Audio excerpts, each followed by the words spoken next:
পাপাচার বান্দার আত্মাটা মালাকুল মাউতের হাতে আসার পর ওই মালাকুল মাউত আত্মাটা নিয়ে রাখার পর সামনের ফেরেশতারা কয়টা তাড়াতাড়ি সালার বস্তায় ঢুকাও, গন্ধে টিকতেছি না।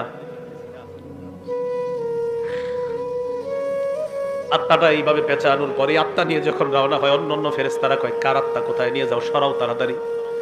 আত্মা বহনকারী ফেরেশতারা বলবে কেন? কয় গন্ধে টিকতেছি না, এইটা এখান থেকে সরাও। এত গন্ধ কেন? সরাও। আত্মা যখন উপরে নিয়ে যায়, প্রথম আসমানের কাছে যাওয়ার পর আল্লাহ কয় ফেরেশতারা এই আত্মার উপরে উঠানোর কোনো দরকার নাই, আত্মাটা আসমানি আনারই কোনো দরকার নাই।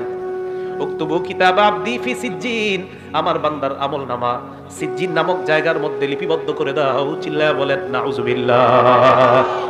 আমলনামা ওই জায়গায় লিপিবদ্ধ করে দেওয়ার পর আমরা পাপাচার বান্দার দেহটা কবরের মধ্যে রাখলাম।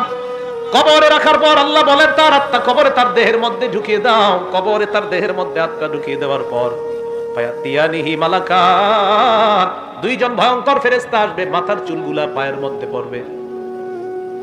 দেখতে চোখগুলা মনে হবে ভয়ঙ্কর চোখ বিশিষ্ট ফেরেশতারা এসে বলবে ইউজলিসানিহি, তাকে বসাবে। ওই বান্দা তাদের দিকে তাকায়, তার অবস্থা খারাপ হয়ে যাবে। প্রশ্ন করবে মার রব্বুকা, তোর রবকে জবাব দে। বান্দা বলবে হা হা লা আদরি, এই প্রশ্নের জবাব আমার জানা নাই।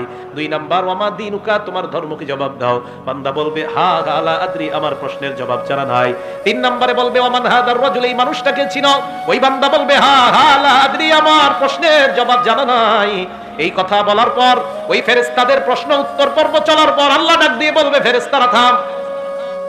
ইমানদারের সময় কইছে থাম, পাপাচারের সময় বলবে থাম। আনকাযাবা আবদি, আমার বান্দা যা বলতেছে সব মিথ্যা। আমি আল্লাহ তারে মিথ্যাবাদী বললাম, এটা মিথ্যাবাদী, এটা মিথ্যাবাদী, শর্তরা এখান থেকে সর।